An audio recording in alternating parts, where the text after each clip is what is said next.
Restrictions ये सिर्फ उस फैमिली, उस घर में रहने वाले व्यक्तियों को नहीं, तो उनके रिलेटिव्स जो वहाँ पे नहीं रहते, वो उनको मिलते भी नहीं है, उनको भी ये रेस्ट्रिक्शंस है कि सुबह और सुतक उनको फॉलो करना रहता है।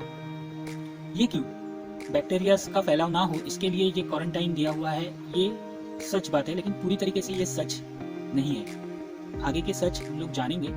स्टीफन हॉकिंग्स जो जाने माने साइंटिस्ट थे, उनकी एक थियरी है इम्परफेक्ट यूनिवर्स। इम्परफेक्ट यूनिवर्स का जो वीडियो है मैं अभी आपको दिखाऊंगा, उसमें एक पर्टिकुलर पोर्शन है, वो आप देखिए। ये रीअरेंजमेंट टेक सम टाइम, जिसको कहते हैं सुतक।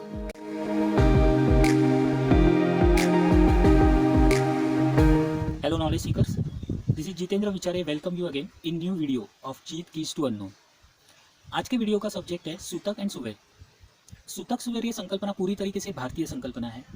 इसके लिए इसको अंग्रेजी में क्या कहते हैं एग्जैक्ट वर्ड नहीं है, लेकिन क्वारंटाइन ये थोड़ा मैच कर सकते हैं या फिर थोड़ा सा वो रिलेट कर सकते हैं हम लोग सुतक सुवेर के लिए।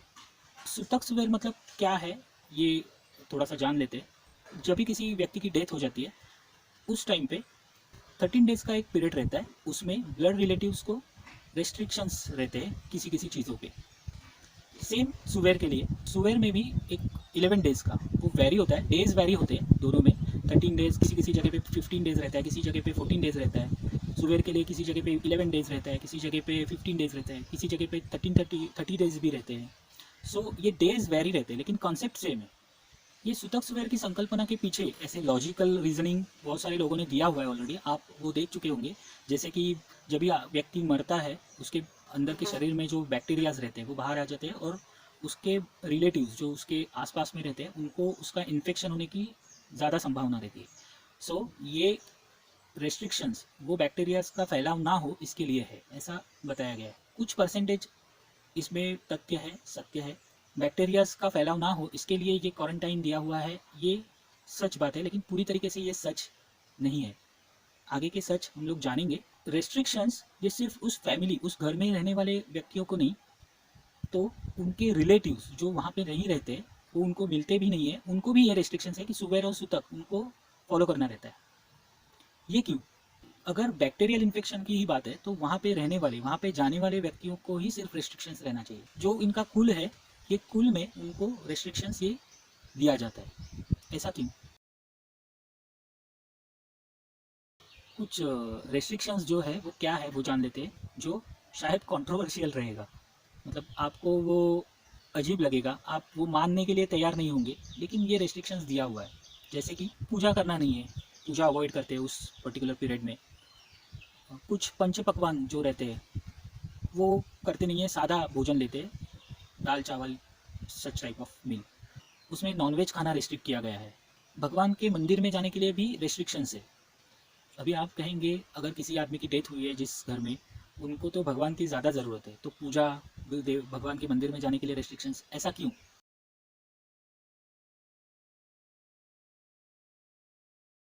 स्टीफन हॉकिंग्स जो जाने माने साइंटिस्ट थे, उनकी एक थियरी है इम्परफेक्ट यूनिवर्स। इम्परफेक्ट यूनिवर्स का जो वीडियो है मैं अभी आपको दिखाऊंगा, उसमें एक पर्टिकुलर पोर्शन है, वो आप देखिए। एनर्जी का बिहेवियर भी एक्सप्लेन करने के लिए ये जो उन्होंने एक्सप्लेनेशन दिया हुआ है, जो बताया गया है बॉल्स वगैरह का एग्जाम्पल में, उससे आप एनर्जी का बिहेवियर समझने में आपको सहजता होगी। एनर्जी भी सेम उसी तरीके से रिएक्ट करती है, रिस्पॉन्ड करती है। एनर्जी मतलब मैं ओपन एनर्जी, फ्री एनर्जी की बात नहीं कर रहा हूँ। मैं ऐसी एनर्जी की बात कर रहा हूँ जो बाउंडेड है, जो बंधी हुई है। जैसे कि व्यक्ति का शरीर, बहुत सारी एनर्जी बंधी हुई है उसमें, शरीर में, जो एक एनर्जी बॉल की तरह हम लोग समझ सकते हैं उसको। Every bonded energy structure try to avoid collision with another bonded energy structure. This is rule of energy, simple. Energy structure जो बॉन्डेड रहते हैं वो हमेशा न्यूट्रल पोजीशन में रहने के लिए ट्राई करना शुरू कर देते हैं, न्यूट्रल पोजीशन, ताकि किसी से खींचातानी ना हो, ताकि किसी से कोलिजन ना हो, किसी और एनर्जी, बॉन्डेड एनर्जी से कोलिजन ना हो। ये बॉन्डेड एनर्जी मतलब आप एग्जाम्पल ले सकते हैं, या फिर एग्जाम्पल नहीं, ये तो सच है कि हमारा शरीर भी एक बॉन्डेड एनर्जी है। आप, मैं, आपके माँ बाप, आपके भाई बहन, आपके चाचा चाची, आपके दादा दादी, आपकी नाना नानी, ये सभी एक बॉन्डेड एनर्जी है। दो तरीके के स्पेसेस रहते हैं, एक तो फिजिकल स्पेस जो कि डिस्टेंस से हम लोग कैलकुलेट करते हैं, और एक एनर्जी स्पेस। फिजिकल स्पेस मतलब क्या, अगर आपके बहुत ज़्यादा नज़दीक कोई आ गया तो आपको थोड़ा सा अजीब लगता है। अननोन पर्सन रहेगा या फिर आपका फैमिली मेम्बर भी रहेगा, वो आपके बहुत सारा ज़्यादा क्लोज आएगा ना, तो थोड़ा सा डिस्टर्ब होना शुरू हो जाता है आपका माइंड। ये फिजिकल स्पेस, आपके फिजिकल प्राइवेट स्पेस में कोई बाहर का व्यक्ति या फिर दूसरा कोई व्यक्ति अगर बहुत क्लोज आ जाए तो आपको थोड़ा सा डिस्टर्बेंस, थोड़ा सा वो रिपल्शन फील होता है। दूसरा एक स्पेस रहता है वो एनर्जी स्पेस। वहाँ पे डिस्टेंस मैटर नहीं करता है, एनर्जी मैटर करती है। आपके एनर्जी को अगर किसी दूसरे एनर्जी का कोलिजन हो रहा है या फिर अपोज हो रहा है, तो भी आपको वही फीलिंग आएगी कि थोड़ा सा दूर जाना है इस व्यक्ति से। देखिए, आपके घर पे कोई व्यक्ति आता है, 10 मिनट भी वो रुका होगा लेकिन आपको 2 घंटे निकल गए ऐसा लगता है। आपका एनर्जी पूरा ड्रेन होना शुरू हो जाता है उस टाइम पे। ये एक्सपीरियंस किया है आपने? ये एनर्जी स्पेस है। या फिर कोई आदमी आता है, कोई व्यक्ति आती है और आपको बहुत खुशी महसूस होती है, उससे कंफर्ट जोन आपका क्रिएट हो जाता है। वो आदमी रहेगा तो आपको फील होता है बहुत कंफर्टेबल। ये है उस एनर्जी स्पेस से आप कंफर्टेबल हो, ये रहता है एनर्जी स्पेस। अगर आप किसी घर के व्यक्ति से, फैमिली मेम्बर से बहुत अटैच्ड है, तो आपका वो एनर्जी कनेक्शन, एनर्जी स्पेस का कनेक्शन बन चुका है। अगर आप किसी व्यक्ति से अवॉइड करना चाहते हो फैमिली मेम्बर को, तो भी आपका वो एनर्जी स्पेस रिपल्शन में कनेक्ट हो चुका है। आपने वो एक्सप्लेनेशन में देखा, एक बॉल उठता है और निकल जाता है, उसकी वजह से जो स्पेस क्रिएट हो जाता है, वो स्पेस की भरपाई करने के लिए बाकी आजू बाजू में जो बॉल्स रहते हैं वो रीअरेंजमेंट होने के लिए शुरुआत कर देते हैं। सेम हमारे शरीर या फिर आपके फैमिली, हमारे फैमिली मेम्बर्स के भी एनर्जी बॉल्स में सेम प्रोसीजर होती रहती है। अगर आपके फैमिली मेम्बर्स में, सोचिए, हर एक एनर्जी बॉल है। आप एनर्जी बॉल हो, आपके माँ बाप एनर्जी बॉल है, आपके पति पत्नी एनर्जी बॉल है, आपके भाई बहन एनर्जी बॉल है, आपके बच्चे एनर्जी बॉल है, और आपके आजू बाजू में जो बॉल्स या फिर एनर्जीज रहेंगी, एनर्जी बॉन्डेड एनर्जीज रहेंगी, जिसको हम लोग बॉल्स कहते हैं, एनर्जी बॉल्स करके आप अभी फिलहाल जान लेते हैं। Bonded energy is energy ball. जो एनर्जी बॉल्स आपके आजू बाजू में रहते हैं, वो आपसे एक एनर्जी स्पेस की डिस्टेंस मेंटेन करने के लिए शुरुआत कर देते हैं, ताकि आपका एनर्जी और उनका एनर्जी सस्टेन रहे। ये एनर्जीज में से अगर कोई एनर्जी निकल जाए, यूनिवर्सल एनर्जी में लीन हो जाए, तो जैसे समझ लीजिए एक एग्जांपल, आपके दादा, उनको देवाज्ञा हुई, वो भगवान को प्यारे हुए, उनका एनर्जी बॉल निकल गया। अभी जो स्पेस क्रिएट हुआ है एनर्जी का, वो भरने के लिए आप सब लोगों का जो नज़दीक है उनके, उनका एनर्जी रीअरेंज होने में शुरुआत कर देता है। ये रीअरेंजमेंट टेक सम टाइम, जिसको कहते हैं सूतक। जो एनर्जी बॉल निकल गया है उसके आजू बाजू में, आसपास में जो ज़्यादा नज़दीक जो बॉल्स है, एनर्जी बॉल्स है, उनको ज़्यादा मूव होना पड़ता है कंपेयर टू दूर वाले बॉल्स से। इसीलिए जो सूतक का कंसेप्ट बताया गया है वो नज़दीकी फैमिली, रिलेटिव्स में बताया गया है। जिसका सरनेम सेम है उन सभी को नहीं लागू पड़ता है ये। जैसे मैं विचारे हूँ, मेरे जो मराठी में भावकी कहा जाता है, वो भावकी जो रहती है, उनका सूतक सुबेर का जो भी रंग रहता है वो मेरे साथ रहेगा।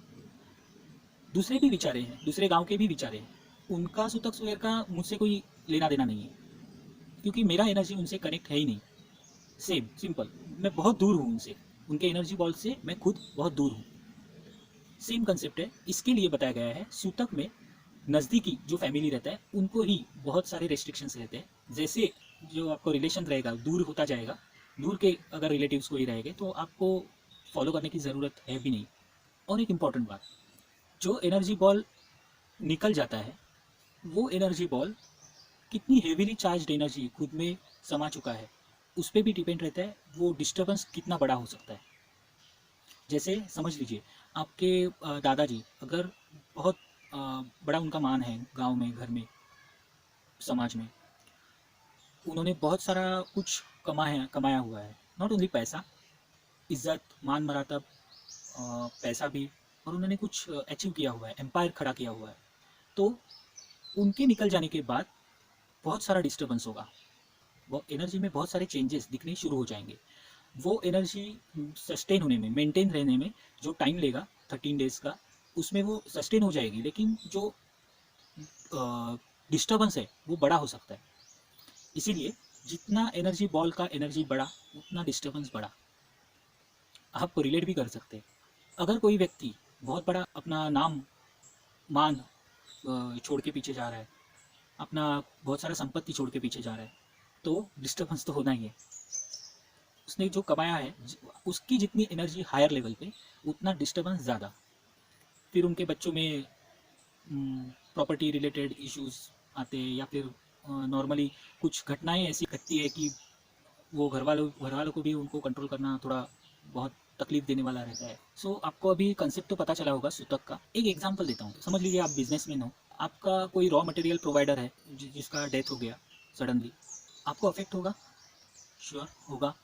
आपका रॉ मटेरियल का सप्लाई रुक जाएगा, लेकिन आपका बिजनेस हो जाएगा क्या? नहीं। आप दूसरा रॉ मटेरियल सप्लायर ढूंढ ही लोगे, विद इन अ वीक आप ढूंढ सकते हैं और ढूंढ लोगे। जो रॉ मटेरियल प्रोवाइडर का रिलेशन के साथ जुड़ चुका है, एनर्जी कनेक्ट हो चुकी है, एनर्जी स्पेसिस कनेक्ट हो चुके हैं, वो एक पर्टिकुलर सेक्टर से संबंधित है, तो उसकी वजह से आपका पूरा लाइफ नहीं चेंज होगा, लाइफ में डिस्टर्बेंस नहीं आएगा, लाइफ के हर एक सेक्टर में डिस्टर्बेंस नहीं आएगा, एक पर्टिकुलर सेक्टर में आएगा। और आपकी अगर एनर्जी अच्छी खासी है तो आप वो इजीली ओवरकम कर सकते हैं। जैसे मैंने आपको बताया कि दूसरा सर्विस प्रोवाइडर आप ढूंढ लोगे और you will run your business. इसीलिए जो आपसे एनर्जी स्पेसेस कनेक्ट होते हैं, उनके जाने के बाद, उनके आने के बाद आपके लाइफ में डिस्टर्बेंस, एनर्जी का डिस्टर्बेंस फेस करना आपको पड़ेगा ही। This is science. Same is applicable to सुवेर ऑल्सो। सुवेर के लिए भी वैसे ही रेस्ट्रिक्शंस है, वैसे ही कंसेप्ट है। मतलब जहाँ पे जो एनर्जी बॉल निकल जाती थी, वहाँ पे एक एनर्जी बॉल एग्जिस्ट आती, मतलब एंटर करती वो स्ट्रक्चर में। वो स्ट्रक्चर में एंटर करने के बाद भी एनर्जी खुद को रीअरेंज करने के लिए शुरुआत कर देंगी, और खुद का एनर्जी मेंटेन रखने की हर एक एनर्जी बॉल कोशिश करेगा। सो आपको उसके पीछे का साइंस कॉन्सेप्ट आपको क्लियर हुआ रहेगा।